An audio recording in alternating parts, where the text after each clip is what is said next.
Hey there, this is Kushi from PEI. This month, sexual and gender minorities and their compassionate allies all gathered in different parts of the country to celebrate Pride. The elaborate parades were organized by different youth groups to celebrate queer identity and give visibility to issues related to LGBTQ rights and representation through collective action. So this week, we are bringing back an insightful conversation with Sunil Babu Pant, a prominent advocate for LGBTQ rights, focusing on the issue of achieving marriage equality in Nepal. The episode is a compelling exploration of the legal, societal, and cultural barriers that have shaped Nepal's approach to queer existence and issues, and provides a nuanced understanding of the complexities involved in advocating for LGBTQ rights in Nepal. Join us as we reflect on this crucial conversation, gathering valuable insights into the progress and obstacles on the road to achieving equality for all. Thank you for tuning in.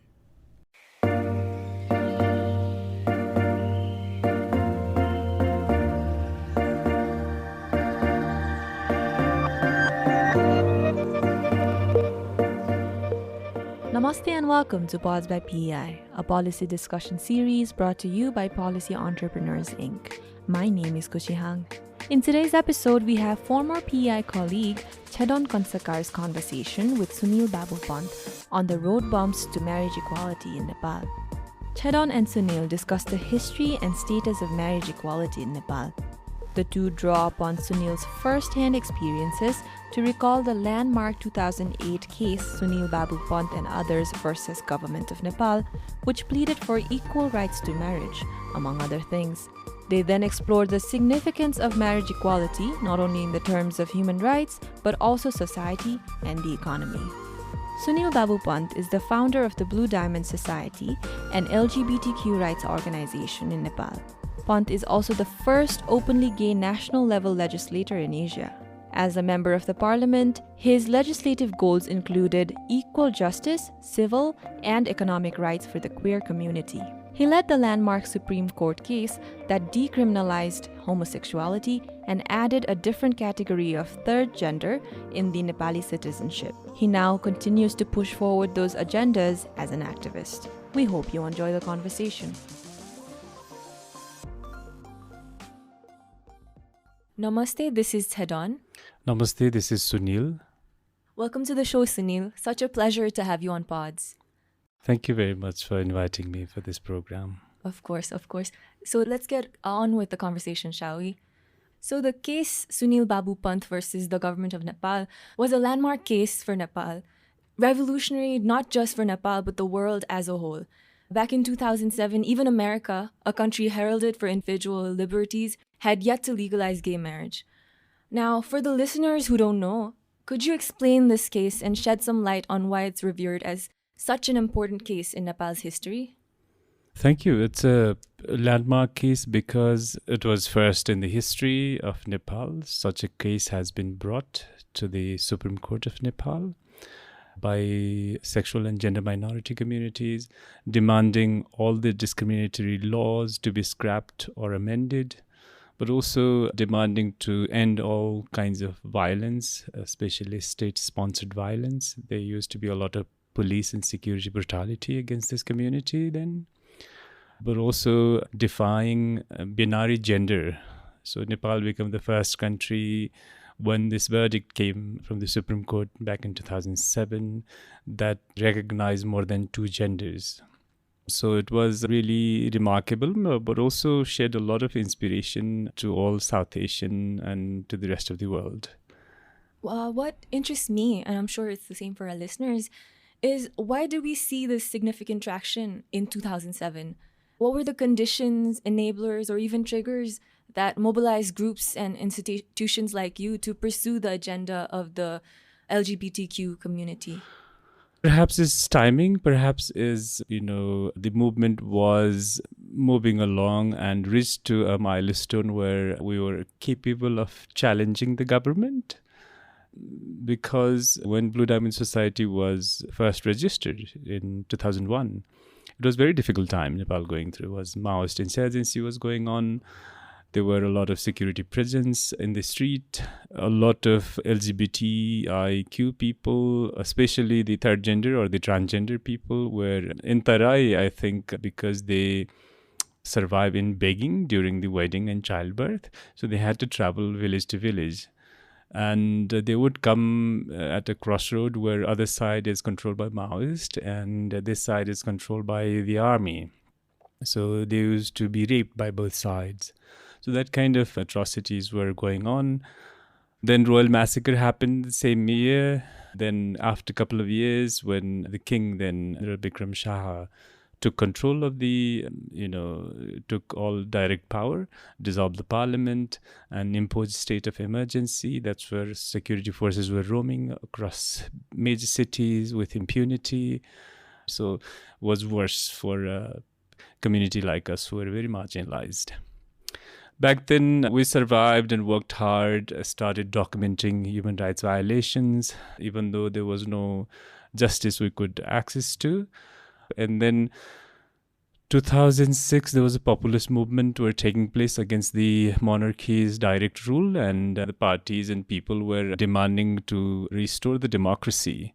So we also took ourselves to the streets and then joined that democratic protest to reinstate democracy. That's where we found a bit of alliances. The big NGOs then become friends. The political parties were inviting us because there were very few people actually in the beginning joining to the streets. So they started giving us space. So building alliances started by joining this populist movement. And then the peace accord happened between the Maoist and the government. Then there was interim government was set up. Then they were also calling for interim constitution for suggestions to be included. And then we did submit our demand, but I realized after a couple of months that the suggestion we submitted, filed them, was discarded into the dustbin, not even tabled properly. So that was very disappointing. And I would seek to the same leaders who were calling us, and then telling us they would support after the democracy reinstated, were refusing to have a meeting with me. So 2007, I saw Supreme Court was doing all the fantastic thing that time, even defying the orders from the king and other, kind of autocratic decisions were taken down by the courts. The image was very positive about the court. So we decided maybe it's the time to take the government to the court.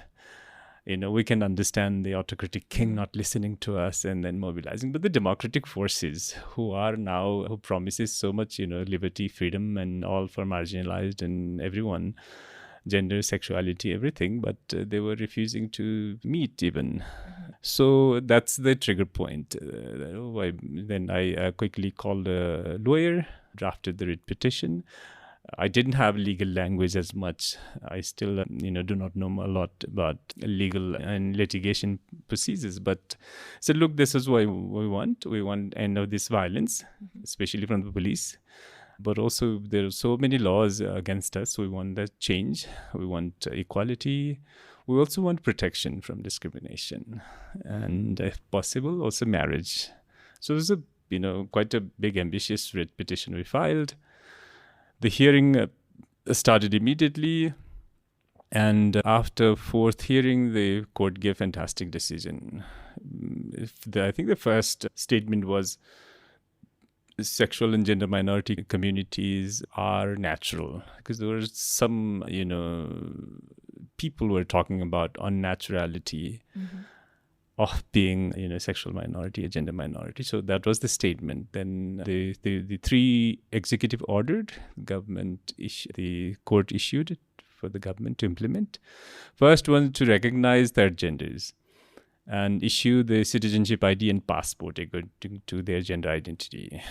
That was landmark, first in the world, in a modern world, to recognize that. The second was to scrap and amend all discriminatory laws and policies. And the third one was set up a committee to do a study on the Nepalese society, what impact it would bring if we are allowed to have a same-sex relationship registered. So that took 6 years, but they submitted a report in 2015. But the committee also started pretty late the government took long, I think 4 years to just form the committee. So it took quite a while. But they did a good job, and then they recommended the government to do a full, marriage. So that's where we are now. The citizenship ID is started giving from 2011, men, women, and other.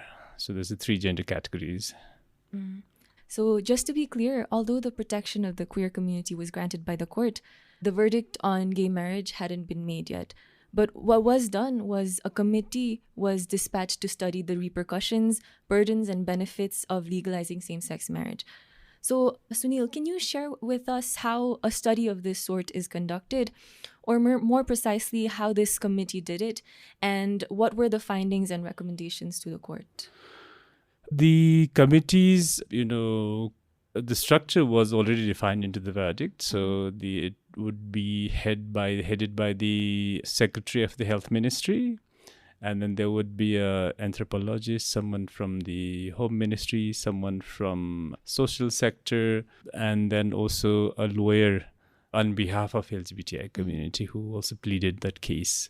So based on that structure, the committee was formed, and they did survey with questionnaire, interviewing, then visiting different sectors like scholars, religious leaders, the community members, the families, professors, various sectors of politicians, journalists. They talk various sectors of the societies. They also had a foreign country visit they visited Norway, I think, where same-sex marriage was legalized already. And then so they went, talked to the politician there, and the impact. They also visited a family, a lesbian couple who were raising 2 children and found it very normal. The children were growing very healthy. Yeah, and then they studied all other countries who have already done either full marriage or civil union kind of thing. So that sounds quite thorough. So what were the outcomes of that study, and what were the recommendations to the court? They recommended the government that to allow full marriage because LGBTI people are not less and then should be considered, on the same ranking like the heterosexual couples. So they recommended for full marriage and all the entitlements that the heterosexual married couple would have. So after all was said and done in 2007, one would expect the following years to be optimistic for the LGBTQ community. Nepal is often even hailed as a beacon for LGBTQ rights in global spaces. But as we know, the following years were starkly regressive. Today, in 2023, marriage is only legally recognized as the coming together of a man and a woman. And not only did this make a previously gender-neutral provision more narrow, but it also went against our constitution, which strictly states that no one can be discriminated against on the basis of their sexual orientation by the state or by any laws. So can you talk briefly about this and share other events that significantly harm the LGBTQ well-being in Nepal? I think the global attention and the hype really came because of the Supreme Court decision in 2007, but also the following year, I got elected as a member of parliament, only one in Asia, then the first in Asia as an openly gay member of parliament. But then Nepal went in a mood of complete structural change, so we decided to write a new constitution. So there's not much attention to paid on any laws or anything. So we needed to have this guiding principle for the countries forward is the new constitution. Mm-hmm. So we drafted, and then the constitution is relatively nice, promising. Unfortunately, the first Constituent Assembly was dissolved before it could promulgate the constitution itself. But then second Constituent Assembly election took place, and then they adopted the draft from the first. So the first draft was extremely well written. On the second draft, because no one from the community was represented, I wasn't there, I had to move to UK, and then the party didn't then encourage anyone or took anyone from the community. So they took it down quite a lot. So still in 4 or 5 articles, there are mentioned in a affirmative way, in a positive way, that provides guarantees equality and non-discrimination on the ground of sexual orientation and gender identities. So that's a good sign. And then, of course, it's only 10 constitution in the world that does by the constitution. So a lot of European countries who enjoys in other way, but do not have constitutional guarantee. So Nepal is a handful of countries in that sense. So in a way, it's very true. Yeah, it's a beacon of hope for LGBTI have become, particularly in South Asia, also in Asia. Because of Nepal's progress, India got huge pressure and they struck down the sodomy law they inherited from the British colony. And many other countries have done now. The court case is still referred in many other verdicts, judgment across the world. But what happened after 2015, from Second Constituent Assembly, already the policymakers were, because there was no one around. And then it's very important to have included into the table of policymaking. So we really missed it. And then, there's a huge gap. So I'm trying to encourage people to join the politics now for a longer term solution. So after the constitution, we needed to change the old Mulukian, the country code, making it more modern, but also in line with the new constitution. So they decided to also split it up to civil code separate and the criminal code, and then procedural ones. So they worked on it, were very regressive. And then I was grinding my teeth while being in the UK, not able to do much, but only able to do online or something. But, you can't really do much online with the policy thing. So they did say, fool some of the community activists there, when they go and point out the draft provision problematic. They say, no, it's only for the rest of the others. We'll do a very special good one for you. And I said, do not listen to them. That's a total lie. A national law is supposed to include everyone. If they're saying this kind of thing, then they're cheating already. Do not believe it. That's what I was telling. But, it already happened. It already passed, approved. But there's a struggle now, once it's done. So, undoing is much harder. So we have to take it all to the either litigation process or trying to convince a parliament when no one of yours is represented there. It's a humongous task. So going back to the topic of same-sex marriage, to really illustrate the pains of the individuals, I want to know, Sunil, what are we depriving the community of when we deprive them of marriage and other rights and legal recognitions? See, the relationship that we want to be recognized is not just emotional bondings. There are a lot of other things comes around it. For example, a couple wants to operate a joint bank account. They're living together, they love each other, there's a complete trust. But because the marriage is not recognized, so the same-sex couple cannot have a joint bank account. And if one of the partner gets sick and has somebody else has to take a decision on behalf, for example, in a coma or something, emergency, the person who loves cannot take any decision because there's no relationship recognized. So they had to call back to those family perhaps who have disowned them already. So it doesn't make feel good. You don't feel safe. So you're concerned about that either for yourself or to your partner. What would happen if an emergency thing? But also if there's a great anxiety about what would happen when I die. My partner cannot even conduct the funeral, the last rite. He cannot even join perhaps. And then the property I have earned with hard work, I cannot pass it to my partner. What would happen when I die to him or her? So that's kind of, fear, very genuine one. It's here which is granted for the heterosexual couples here. So that's a huge disparity, discrimination by the state between the two types of citizens here.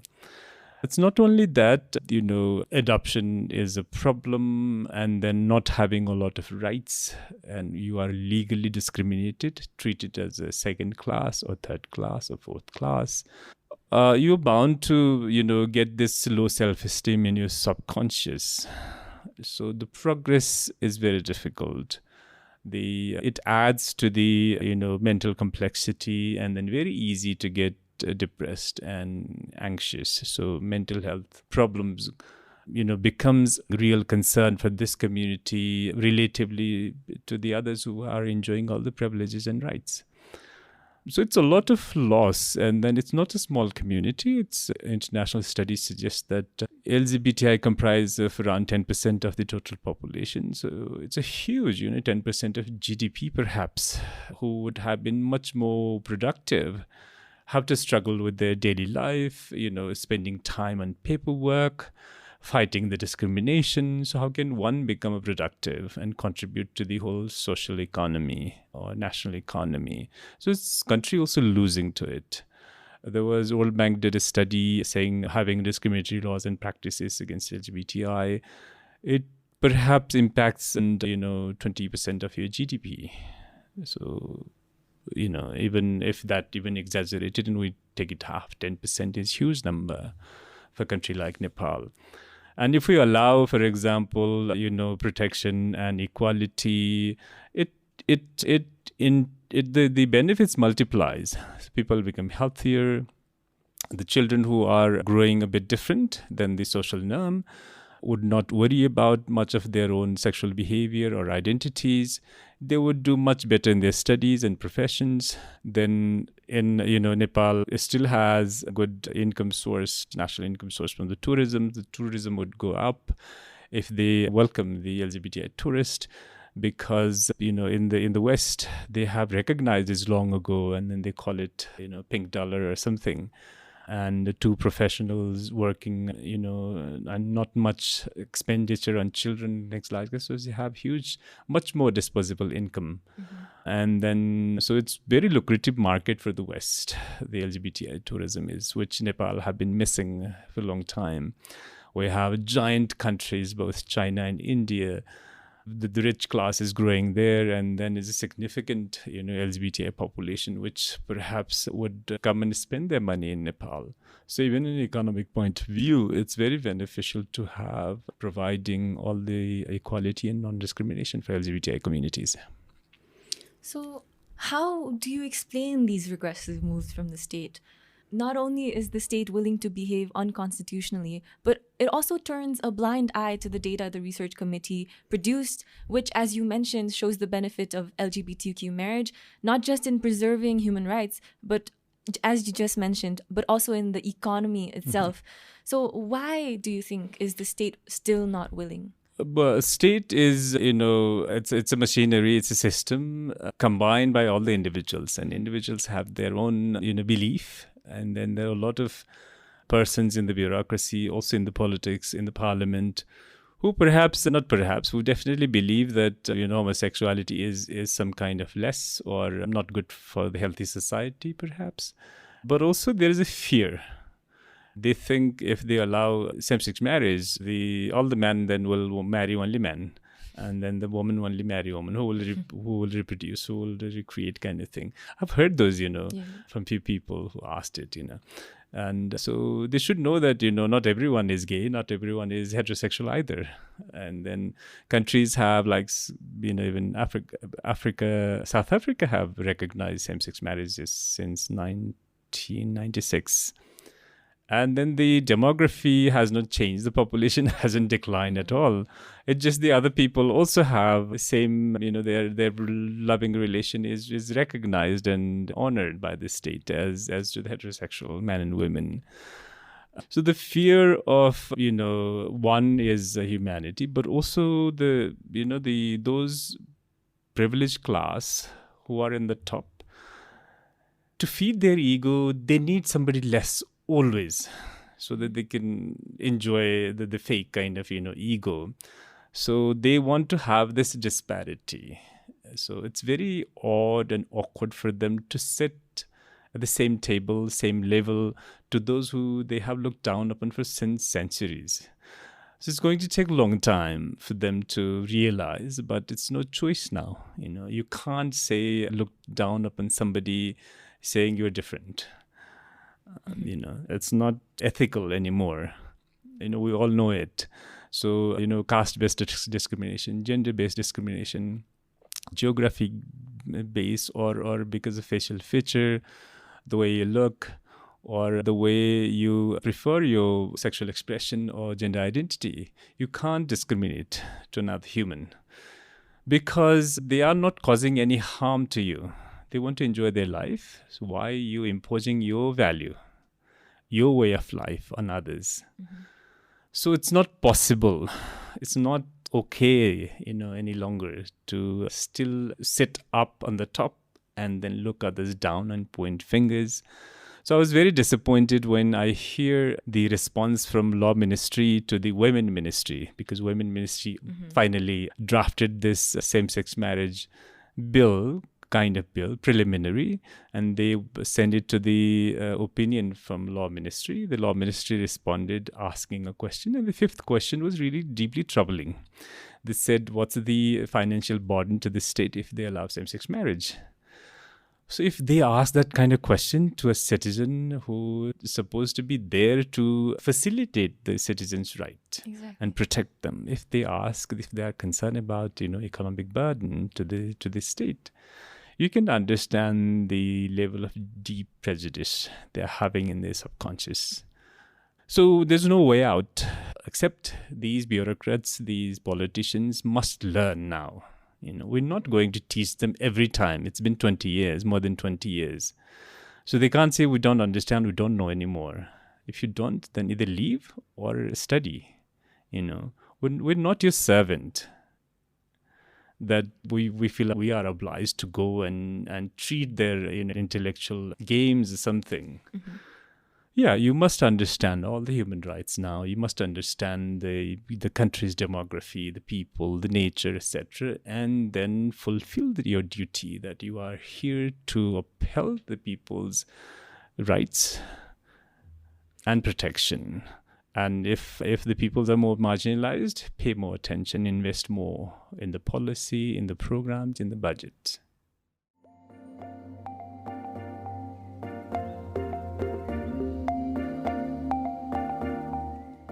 Hi there, this is Somit Rinipani from Policy Entrepreneurs Inc. We hope you're enjoying Pods by PEI. As you know, creating this show takes a lot of time and resources, and we rely on the support of our community to keep things going. If you've been enjoying the show and would like to help us out, we'd really appreciate it if you could become a patron on Patreon. Patreon is a platform that allows listeners like you to support creators like us with a small monthly donation. Your support will go a long way in helping us continue creating high-quality content for you. So if you're interested in supporting our show and becoming a part of our community, head on over to Patreon and become a patron today.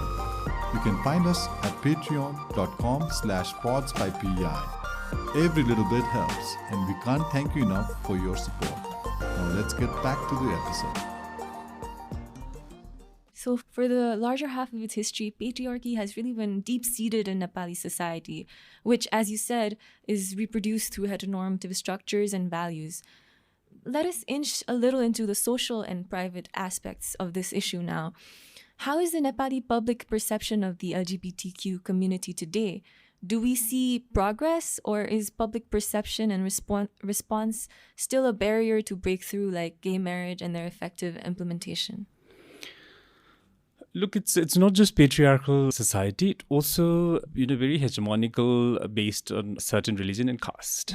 So I do find it very amusing to see a lot of tolerance, especially among those, lower strata of the communities. Very supportive. Indigenous communities have less of a problem.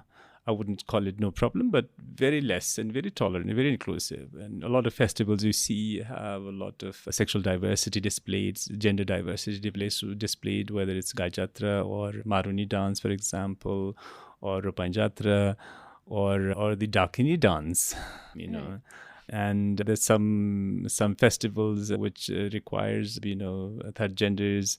There are a lot of deities, whether it's in Vajrayana Buddhism or Mahayana or Hinduism or Tantric, practices. A lot of, gender neutral deities. We see them, or same-sex loving god or goddesses we see.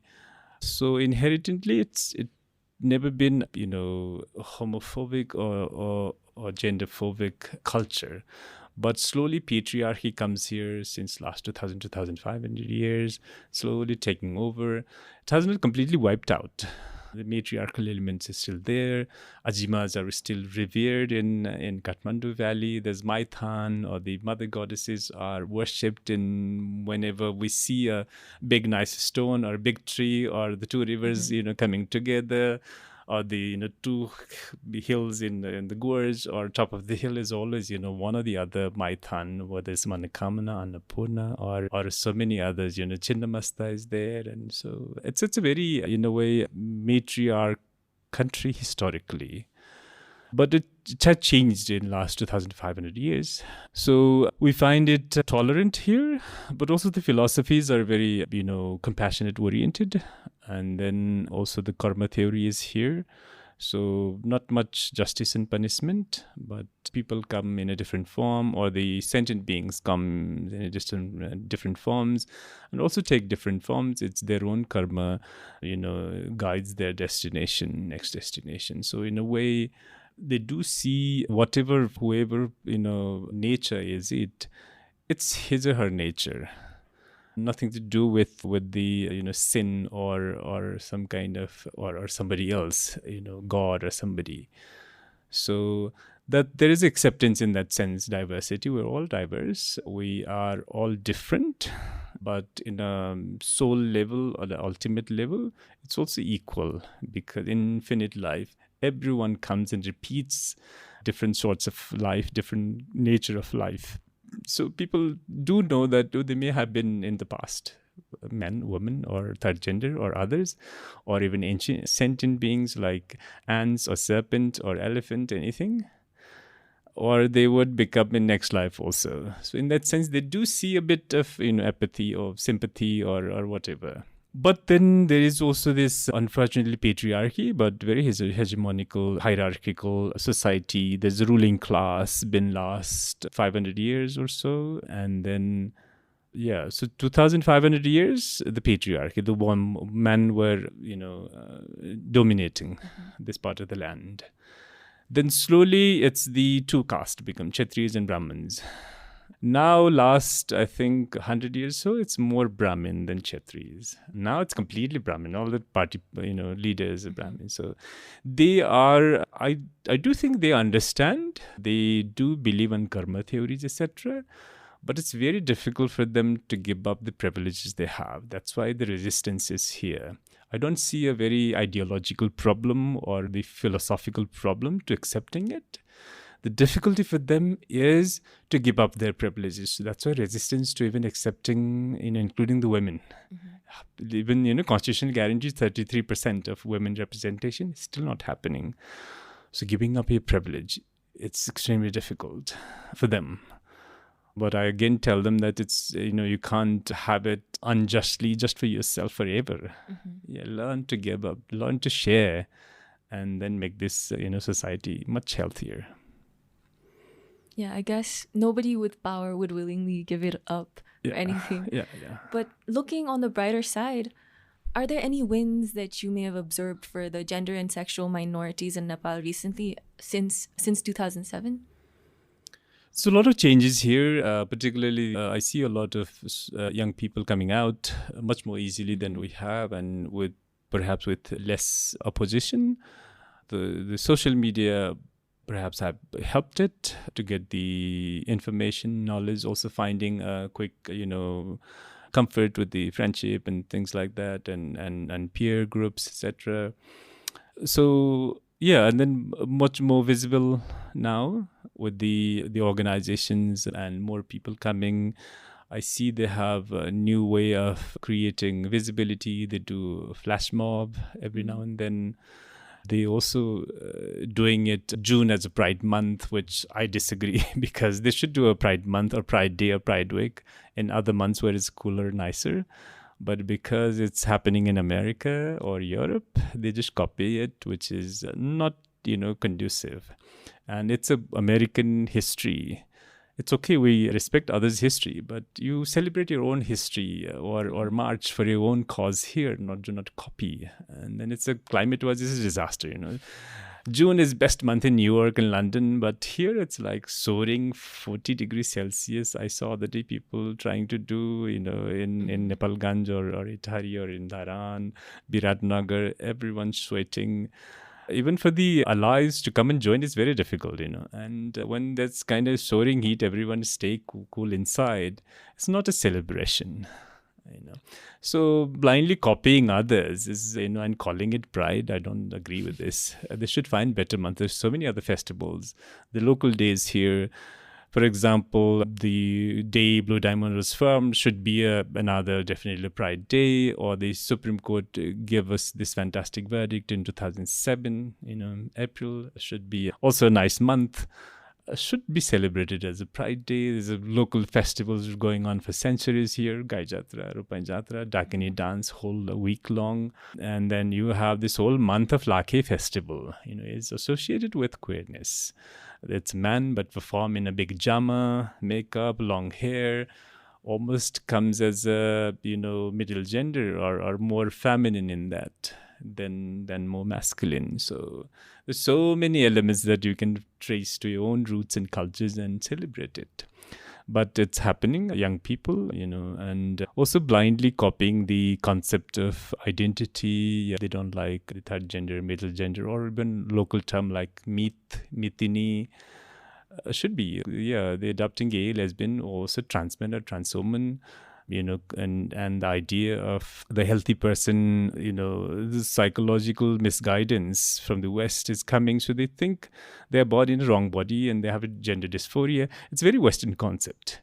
So it's a healthy person, but, because of the psychology they have, the philosophy they have, there's only true genders, man and woman. If you cannot become a man, you better become a woman by transitioning your whatever, physical alteration or something. And vice versa. So this very Western concept. Here we have, more than 5-6 genders, all is accepted in different traditions, whether it's Tibetan or the mountain region here, or Vajrayana here, or even Hinduism, Jainism, Buddhism.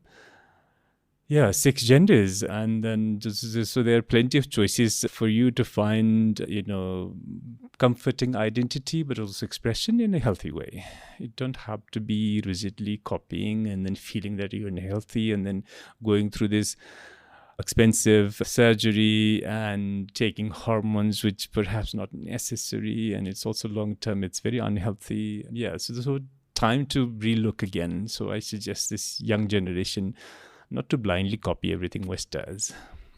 So I guess Western influence has made the youth more compassionate and empathetic towards the LGBTQ, but also left a very strong mark in the way that we celebrate the community. Not just celebrate, but also you choosing your own core self in a bit of, trying to Westernize and then seeing Western model as a standard have been counterproductive.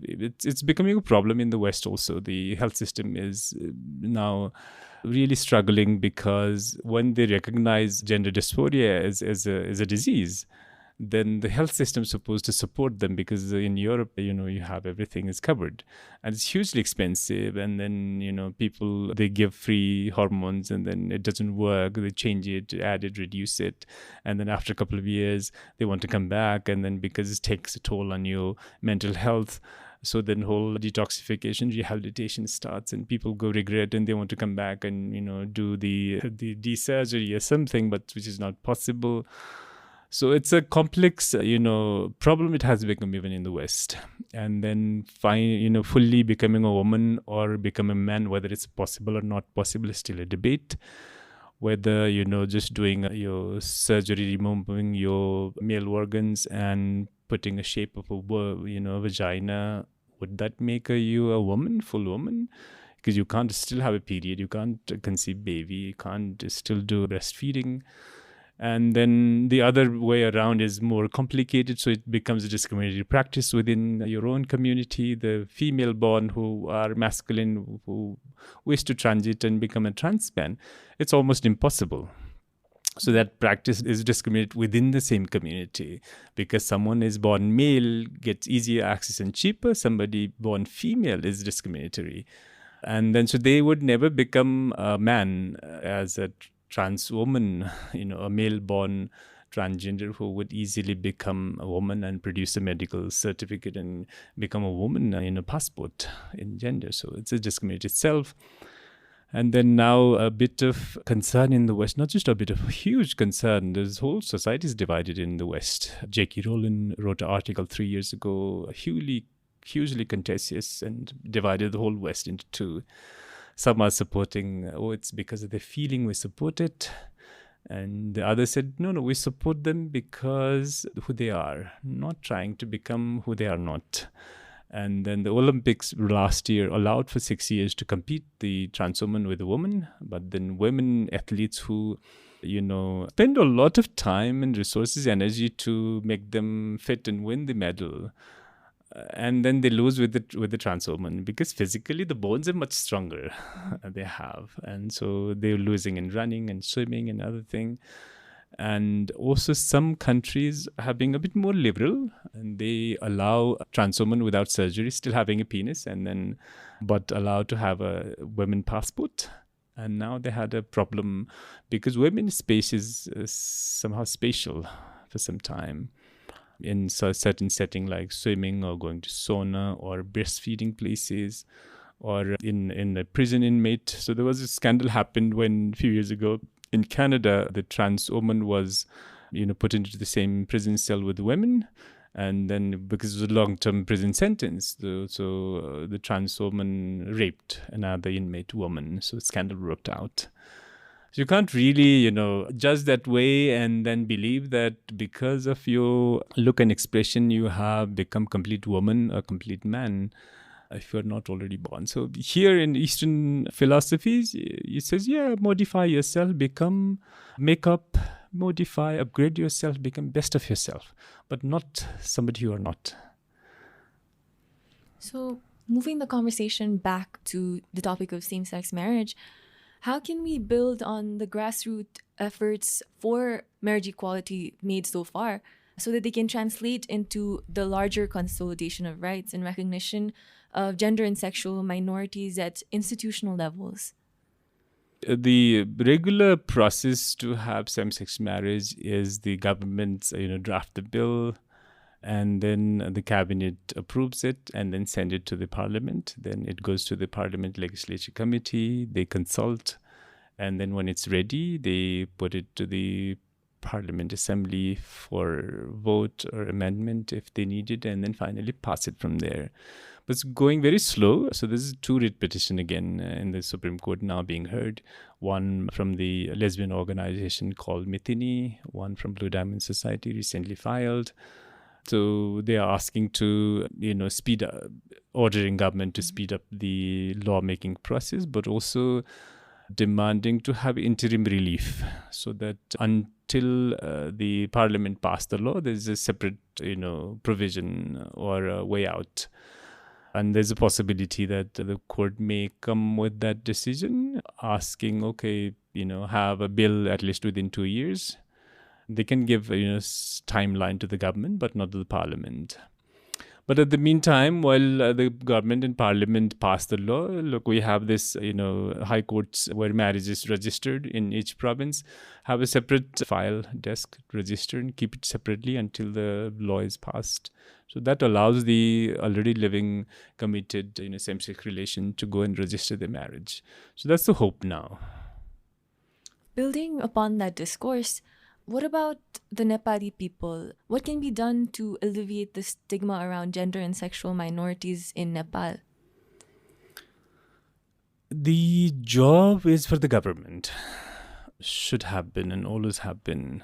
Because if, a community that is discriminated unjustly, it's the government's job to protect them and educate those, perpetrators, for example, to have a knowledge and understanding about this community. So it's been long, but there's a, school curricula, class 7 and class 11 have included some into their textbook around sexual and gender minorities. But the problem is the teachers are not trained. There's no guidebook for them to help. And they do go through the internet, and not everyone is comfortable with English, but it's also culturally very different when you Google it. You come around gay, lesbian, and trans men and trans women only, but not so much about the local cultural thing here. But also confusion, and they still find this problem difficult to discuss, difficult to teach. So I have witnessed a lot of schools and colleges just avoiding this topic. And the teachers saying either, giggling and then really treating this topic, with mockery, or completely telling the students, look, this is the topic I'm not comfortable or I don't know. So you do your best by whatever resources you find it online or something. So it's very badly treated, this topic, into the schools and colleges. So the government should do it, invest more on it, train the teachers on this topic. Perhaps they should also come up with some guidebooks, some helping materials that is culturally more appropriate here, that has more of Eastern, ideas around it. But also, make the other, supportive environment, the information readily available. For example, the biology of sexuality and gender, the physiology, the psychology, the modern science, what it tells, what the cultural and mythological aspect of it, what are these festivals and things like that. But also make it more, discussion like, dinner table discussion like this, or friends having tea and can discuss it. So introduce it in a more sort of normal manner that it becomes an easy topic to discuss. So, and it's start with a very technical aspect from it. For example, the parents can teach their children, it's not just son growing up man, daughter growing up woman. There could be differences. What are these different, marking that we notice and how we deal with them? Yeah, ultimately, you shouldn't even deal with it because it's normal for everybody, and everyone has their own different growing up and expressing themselves. So talking to young children is very important, not just giving type pictures of growing up men and women. Oh, you would grow like this, you would grow like this. You may grow like this also, crisscross and some other forms. Then to the adults, teenagers, you talk about the sexuality, sexual expressions, sexual practices, the pleasure, not just the guilt. Not the guilt, the pleasure around, and also the other, important thing about sexual diseases, transmissions, unwanted pregnancy, all those things, you need to talk. It's not just, sexual gender minorities, sexuality and expression is a problematic, but whole reproduction and pleasure is a problem in this country because no one talks about it properly. And the parents avoid to ask. When a child asks, how do I come to this world? They say, no, it's God. Right. They shouldn't lie anymore about it. So make it more of a normal conversation. And then that's how you need to learn from this tantric, my matriarchal traditions where these topics were very normal. And then very, down to earth, the day-to-day kind of conversation. Nobody frowns or side away from this. Yeah. I believe the court also recently recognized same-sex marriage as valid between a citizen and a non-citizen. So how does that work into the entire equation of marriage equality? It doesn't do any changes directly, except the non-citizen who married to a citizen of Nepal in a same-sex relation recognized and got a spouse visa. So the decision makes that much direct impact. Indirectly, the decision has given very good suggestions, asked repeatedly again on 2 occasions after 2007, for government to speed up and allows same-sex marriage relationship legally recognized, but also that ensures that government cannot go back. Even though they did take time, they can take longer time, but the court makes them impossible not to recognize.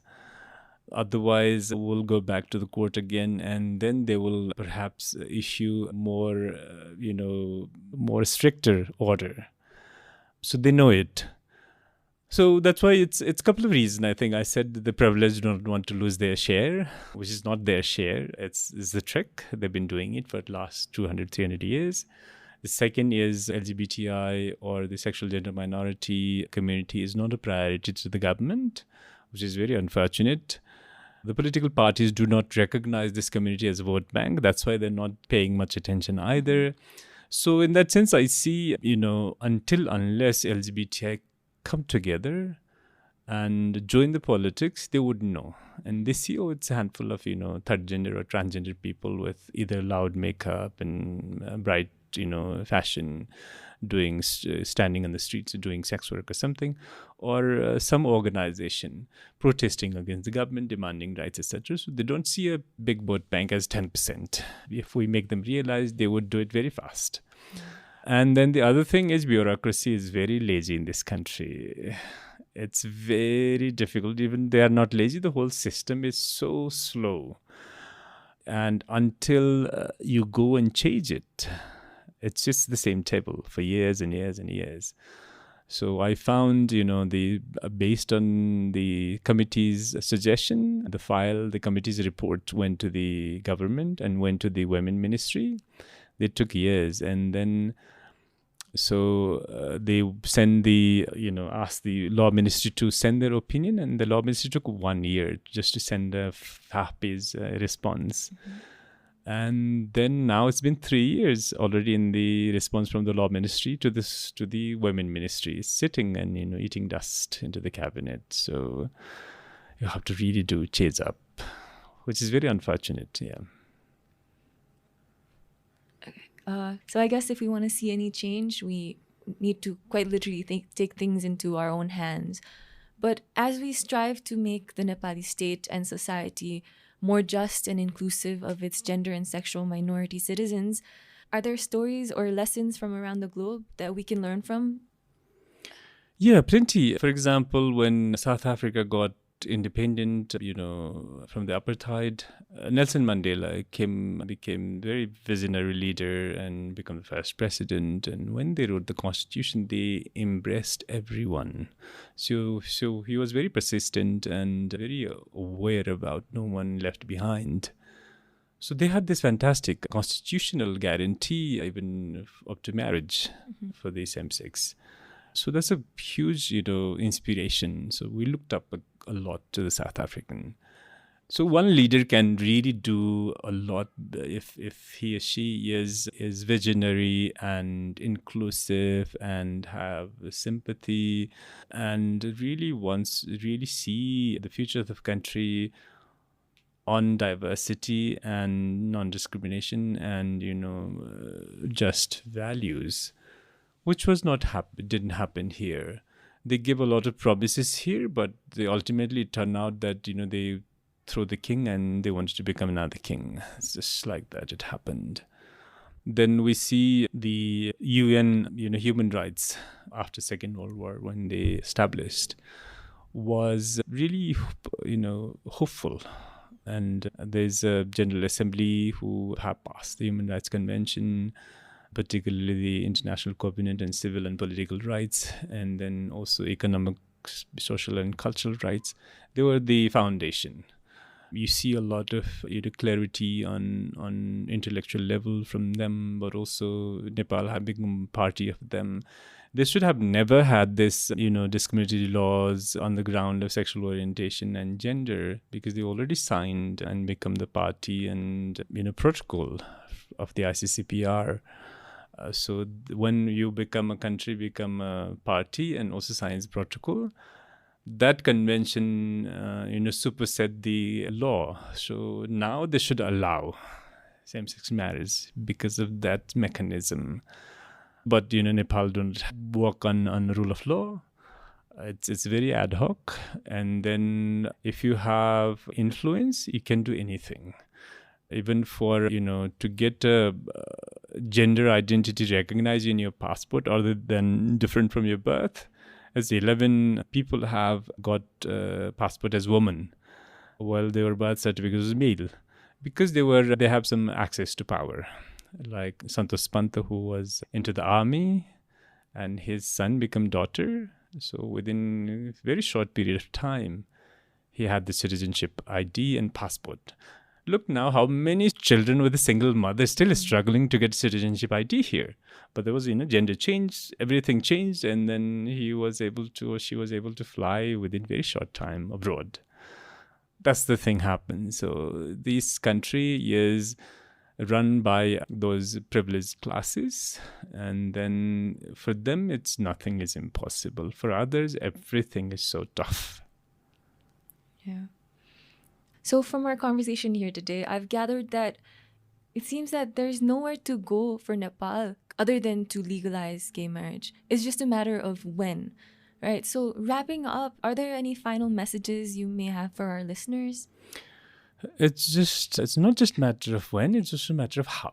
The how makes the speed of the process. So I would ask the community members, especially those NGOs working now on LGBTI rights, to intervene on multiple fronts. One is litigation process. So there are cases going on into the court, participate it, invite and involve good lawyers, but also do some more media campaign to support this thing. But also hold your MPs accountable from your each electoral area, wherever you are from. Call them, send them messages, post them on social media. Yeah, you can ask them gently, humbly. You don't have to be, coercive or aggressive or abusive, but gently ask, what is my rights? Why I'm not allowed to marry, especially when the Constitution is already recognizing my equality and rights. But also the Supreme Court have given this order 15 years ago. Why you as a lawmaker not fulfilling your duty and protecting my law? Simply ask that question to your representative parliamentarians, elected bodies. But also, go and work with the bureaucracy. It's a lot of following up needed. Hold the bureaucracy accountable. Make them feel the pain that because of their delay, because I don't see any public oppositions from the parties and the ministers or the cabinets or the prime minister. Mm-hmm. So when you see them, they all say, yeah, we're supportive. So perhaps, who is causing the delay? Is it the minister? Is it the bureaucracy? So we need to clearly see, and a lot of people blame for the bureaucracy. Then, if it is true, then speed it up. If it's not, then tell us who is causing the delay. So I ask the community to intervene from multiple sectors. But also, when it's the country of marginalized people. If we are marginalized today, you would be tomorrow a marginalized one. So all other sectors, also support this cause, however you can. It's sexuality and gender minorities issues are very similar to the women issue. So the women lobby should embrace this as well, because they are much more stronger and also way bigger in numbers. So we are hoping really that the women lobby and feminist and women rights organization also taking up this issue, because it's gender, it's a patriarchal created problem. But within LGBT, there are a lot of women as well. The lesbians are also women. The third genders are very similar, and they're intersex people. So the women should also take it up. But on modern time, on 21st century, to be a man, meaning, not to control over anyone, but be a very gentleman and then respect equality, diversity, and support LGBT rights. Thank you so much for that insightful conversation, Sunil, and thank you so much for sitting with us today. We wish you luck for you and all your future endeavors. Thank you. Thanks for listening to Pods by PEI. I hope you enjoyed Tsedon's conversation with Sunil on the road bumps to marriage equality in Nepal. Today's episode was produced by Nirjan Rai with support from Ridesh Sapkota, Sonia Jimmy, and me, Kushi Han. The episode was edited by Ridesh Sapkota, and our theme music is courtesy of Rohit Shakir from Zindabad. If you liked today's episode, please subscribe to our podcast. Also, please do us a favor by sharing us on social media and leaving a review on Spotify, Apple Podcasts, Google Podcasts, or wherever you listen to the show. For PEI's video-related content, please search for Policy Entrepreneurs on YouTube. To catch the latest from us on Nepal's policy and politics, please follow us on Twitter at tweet2PEI. That's TWEET followed by the number 2 and PEI. And on Facebook at Policy Entrepreneurs Inc. You can also visit pei.center to learn more about us. Thanks once again from me, Kushi. We will see you soon in our next episode.